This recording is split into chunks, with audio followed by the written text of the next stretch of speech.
নমস্কার, million dollar কোয়েশ্চেনে আপনাকে স্বাগত। করোনা ভাইরাস বা কোভিড-19 ডিজিজ যে রোগটি রয়েছে তার টেস্টিং এর বিভিন্ন পদ্ধতি রয়েছে।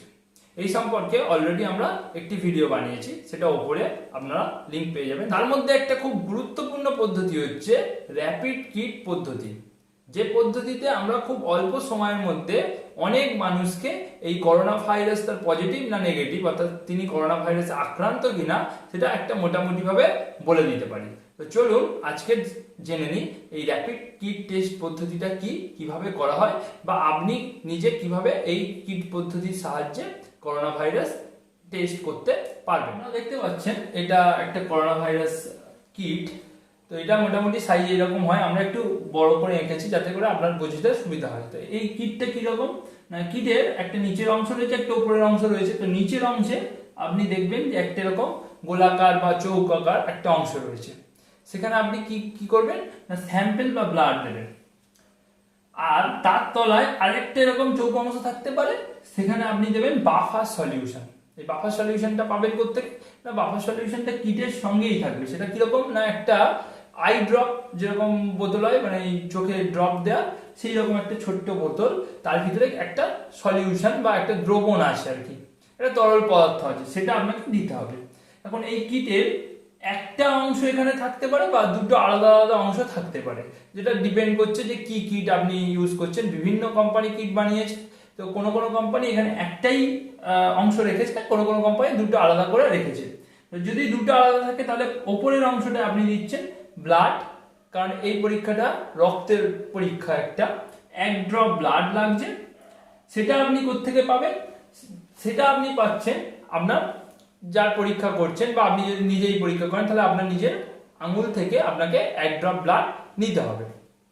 কিভাবে নেবেন ব্লাডটা না, আমরা এখানে দেখিয়েছি যে একটা আঙুলে আপনি একটা ছুঁচ ব্যবহার করতে পারেন, অনেকটা এইরকম, যে আপনার আঙুলটা এরকম ভাবে নিলেন এবং নিয়ে আপনি ছুঁচটা দিয়ে একটা ছোট্ট হোল তৈরি করতে পারেন, এবং সেখানে তারপরে এইটাকে একটু চেপে ধরলেই আপনি এক ফোঁটা রক্ত পেয়ে যাবেন। এবার এইরকম অবস্থায় আপনি একটু চেপে রক্তটা যে একটু বেরিয়ে যাবে, তখন আপনি কি করবেন না একটা ড্রপার নিতে হবে। অবশ্যই যে নিডলটা ব্যবহার করবেন সেটা একটা নতুন নিডল হতে হবে বা পরিষ্কার নিডল হতে হবে, আর যে ড্রপারটা ইউজ করবেন সেটাও একদম নতুন হতে হবে। যদি না হয় তাহলে কিন্তু পরীক্ষায় ইরর আসবে। আপনি নতুন ড্রপার এবং ছুঁচের মাধ্যমে এক ফোঁটা রক্ত তুলে নেবেন। নেওয়ার পর আপনি কি করবেন না সেইটাকে এনে এখানে দিয়ে দেবেন। তাহলে আমি দিয়ে দিলাম এখানে রক্তটা, তো হয়ে গেল, রক্তটা দিলাম। এবারে যদি এটা আলাদা করে হয় তাহলে বাফার সলিউশনটা আমাকে এর তলায় দিতে হচ্ছে। বাফার সলিউশন কত না, এই শিশিটা নিয়ে গিয়ে আমি 2 ফোঁটা বাফার সলিউশন দেব। তাহলে 1 ফোঁটা রক্ত আর 2 ফোঁটা বাফার সলিউশন। এবার যদি কিটের এখানে একটাই অংশ থাকে তাহলে আমরা কি করব না, ওই প্রথমে রক্ত দেব, তারপরে তার উপরেই 2 ফোঁটা বাফার সলিউশন দিয়ে দেবো। এখন এই বাফার সলিউশনটা দেওয়ার কারণ হচ্ছে এই কিটটা তো আমরা এরকম ভাবে এঁকেছি, কিন্তু কিটটা থাকবে হচ্ছে আপনার এইরকম ভাবে, অর্থাৎ টেবিলের উপরে এরকম ভাবে কিটটা রাখা থাকবে। এবার আপনি এখানে রক্তটা দিলেন, তারপর বাফার সলিউশনটা দিলেন, দিলে কি হবে, বাফার সলিউশন রক্তটাকে এই অবস্থায় এরকম ভাবে পুরো কিটটা, অর্থাৎ এখানে যদি আঁকতে হয় তাহলে আমরা বাফার সলিউশন দেওয়ার পর বাফার সলিউশন এই রক্তটাকে টেনে উপরের দিকে তুলতে কাজে লাগবে আর কি। তো এই জন্য আর কি আমরা বাফার সলিউশনটা দিচ্ছি। এটা ওপরে পর্যন্ত উঠবে এবং ওঠার পরে কি হবে না, একটু পরে আপনি 5 থেকে 10 মিনিটের মধ্যে এই পরীক্ষার রেজাল্ট পেয়ে যাবেন। তো কয়েক মিনিটের মধ্যেই আপনি দেখবেন যে এই সি যে জায়গাটা রয়েছে এখানে একটা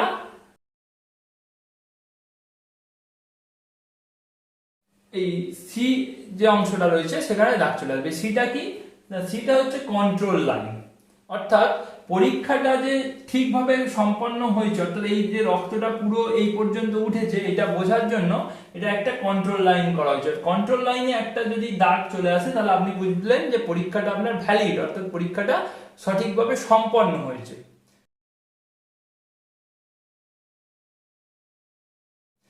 যদি সিতে কোনো দাগ না আসে, অর্থাৎ সিতে যদি দাগ না আসে, অর্থাৎ সি যদি এরকম ভাবে কোনো দাগ না আসে পরীক্ষাটা চলাকালীন, তাহলে আপনাকে বুঝতে হবে যে আপনি পরীক্ষা করেছেন কিন্তু তাও সিতে কোনো দাগ আসেনি, তাহলে আপনার পরীক্ষা ভুল, অর্থাৎ পরীক্ষাটা হয়নি।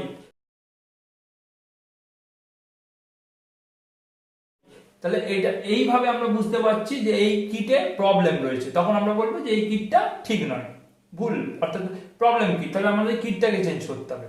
এইবারে কোনো কোনো ব্যক্তির ক্ষেত্রে 10 মিনিট 15 মিনিট অতিক্রান্ত হওয়ার পর এইরকম অবস্থায় থেকে যাবে,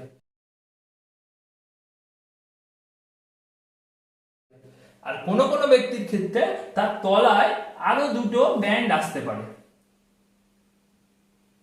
একটা এরকম আসতে পারে,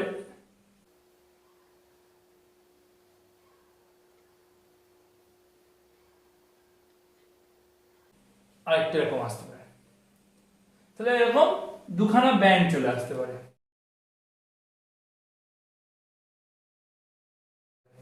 তাহলে এই দুটো জিনিস কি না, এই দুটো জিনিস হচ্ছে, এখানে দেখবেন এর পাশে হয় লেখা থাকবে জি আর এম, সি এর পরে তার ঠিক নিচে লেখা থাকবে জি বা এম।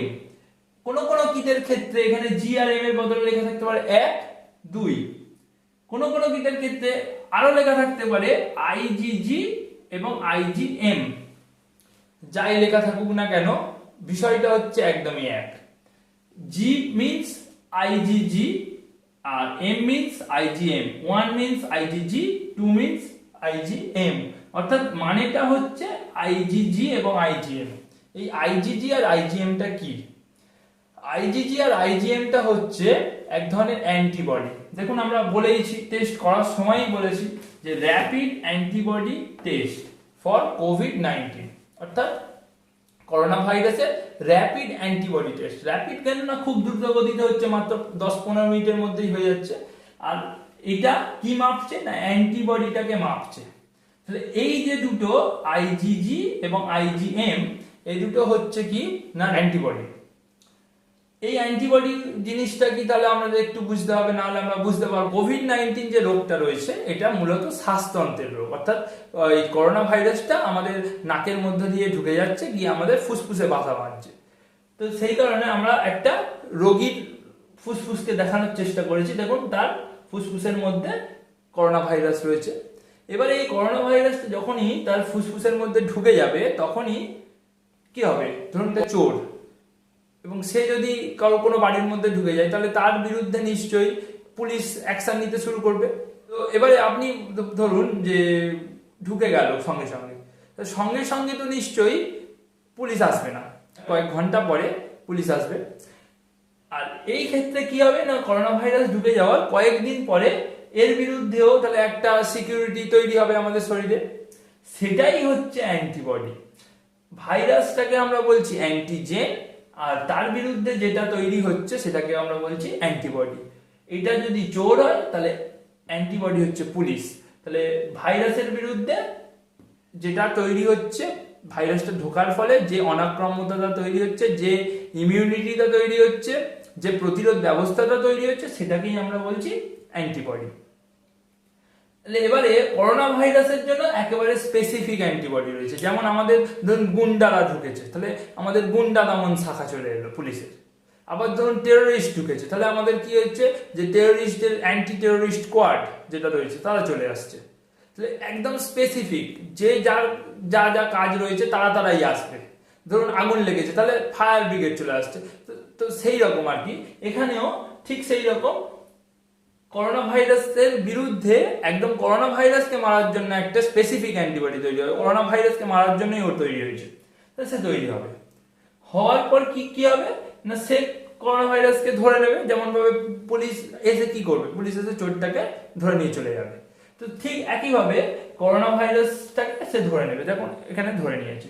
তাহলে এ কিভাবে ধরবে না, এই অ্যান্টিবডি এরকম ওয়াই আকৃতি দেখতে, অ্যান্টিবডিগুলো অ্যান্টিবডির এই ওয়াই আকৃতির এই ওপরের অংশে রয়েছে অ্যান্টিজেন বাইন্ডিং অঞ্চল, অর্থাৎ অ্যান্টিজেন এখানে বসতে পারে, মানে এমন ভাবে তৈরি ওখানে অ্যান্টিবডি উপরে অ্যান্টিজেন অর্থাৎ ভাইরাসটা বসতে পারে। দেখুন এই বসে গিয়েছে ওখানে, এবং বসে যাওয়ার পর এইটা যে জিনিসটা তৈরি করছে তাকে বলা হচ্ছে অ্যান্টিজেন অ্যান্টিবডি কমপ্লেক্স বা অ্যান্টিজেন অ্যান্টিবডি একটা যৌগ। এটা তৈরি করার ফলে এই অ্যান্টিজেনটাকে বা ভাইরাসটাকে নষ্ট করে দেবে। তাহলে এইভাবে হচ্ছে আমাদের দেহ থেকে ভাইরাসটা ধ্বংস হয়ে যাবে। এই টেস্টটায় আবার আমরা ফিরে আসি। তাহলে দেখুন আমরা এখানে ধরার চেষ্টা করছি যে ভাইরাসটা ঢুকেছে কিনা সেটা আমরা জানি না। একটা রোগী রয়েছে, তিনি আদৌ ওই রোগাক্রান্ত কিনা সেটা কিন্তু আমরা টেস্ট করে ধরার চেষ্টা করছি।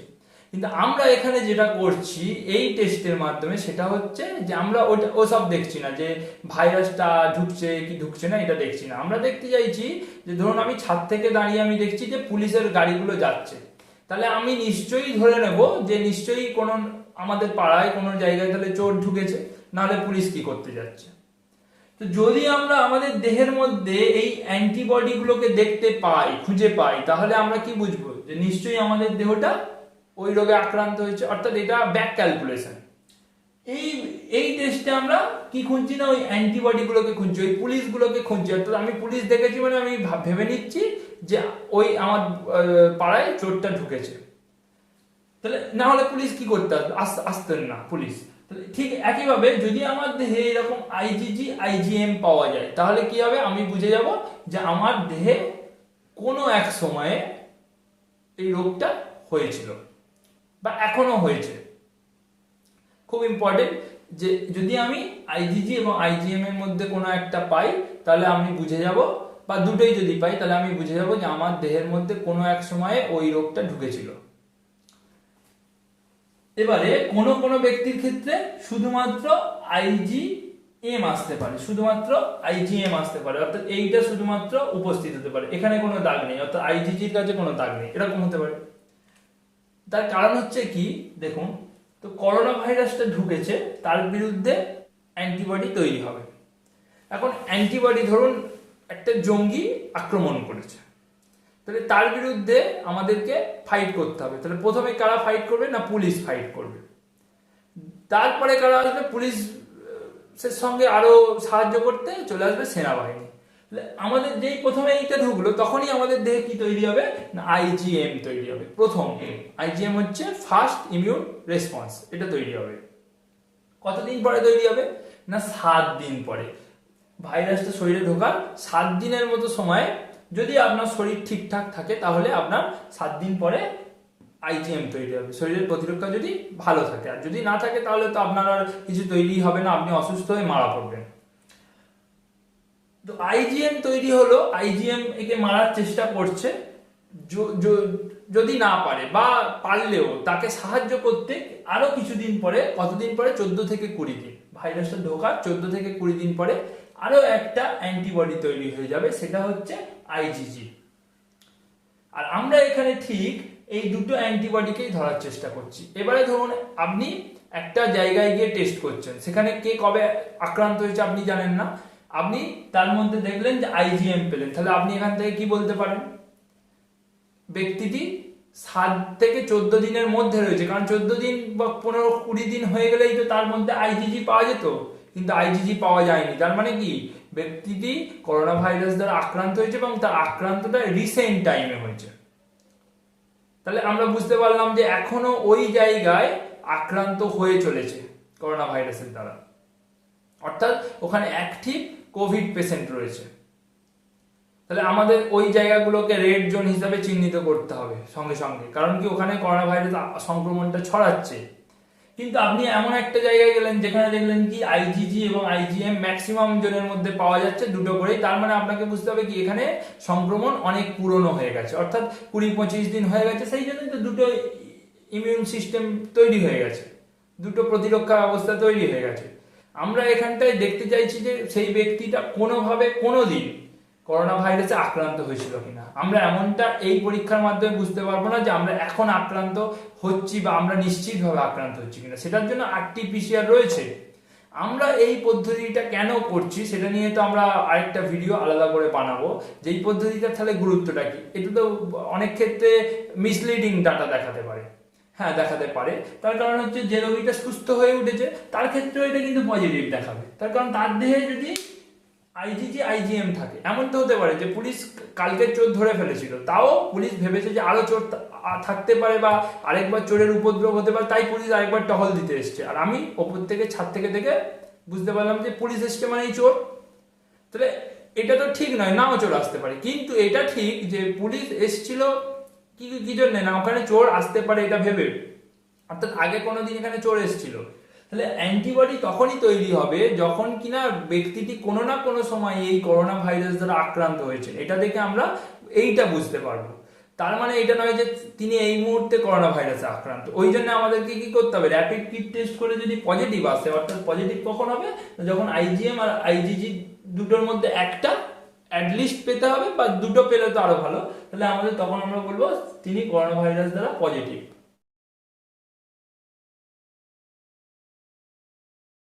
কেন পজিটিভ?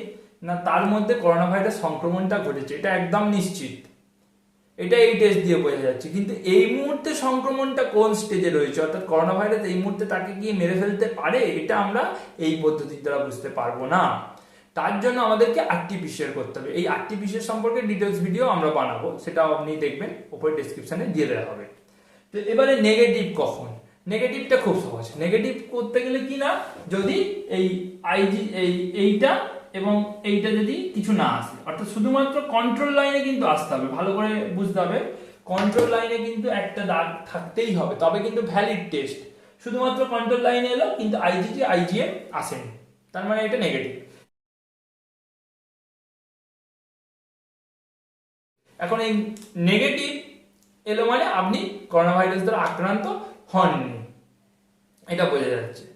তো এইভাবে আমরা হচ্ছে র্যাপিড কিট টেস্টটা করতে পারি। এর ক্ষেত্রে তেমন বিশেষজ্ঞের দরকার নিশ্চয়ই নেই, শুধু আপনাকে দেখে নিতে হবে যে সিটা ঠিক আসছে কিনা, দেন আপনার আইজিজি আর আইজিএম বা এমজি বা 1-2 যাই থাকুক না কেন সেখানে কোনো ব্যান্ড আসছে কিনা। যদি ব্যান্ড না আসে তাহলে নেগেটিভ। তাহলে যদি এখানে দুটো ব্যান্ড বা একটা অন্তত ব্যান্ড আসে, তাহলে আপনাকে বুঝতে হবে যে আপনি কোনো না কোনো সময় করোনা ভাইরাস দ্বারা আক্রান্ত হয়েছিলেন, এবং তখন আপনাকে গিয়ে আর্টিফিশিয়াল করলে আপনি কনফার্ম হয়ে যাবেন যে এই মুহূর্তে কি অবস্থা। এটা হতে পারে যে আইজিজি আইজিএম এসেছিল কিন্তু আপনার এখন আর রোগটা নেই, তার কারণ আগে এটা অলরেডি হয়ে গিয়েছে, এইভাবে এরা মেরে দিয়েছে রোগটাকে, তাহলে চলে গিয়েছে। কিন্তু আপনার দেহে তো এরা ঘুরে বেড়াবে কিছুদিন, মানে একটা জায়গায় চুরি হয়ে যাওয়ার কিছুদিন পরেও পুলিশ সেখানে একটু টহল দেয়, তার কারণ সেখানে আবার মানে চোর আসতে পারে, এরকম একটা সাসপেক্টেড থাকে। চোর পুলিশের দিয়ে সহজভাবে বোঝানোর চেষ্টা করলাম, আশা করি আপনারা বুঝতে পেরেছেন। তো যদি ভালো লেগে থাকে তাহলে একটা লাইক অবশ্যই দেবেন, আর শেয়ার করুন সঙ্গে, যাতে করে এই বিষয়ে সচেতনতা আমরা গড়ে তুলতে পারি। ধন্যবাদ।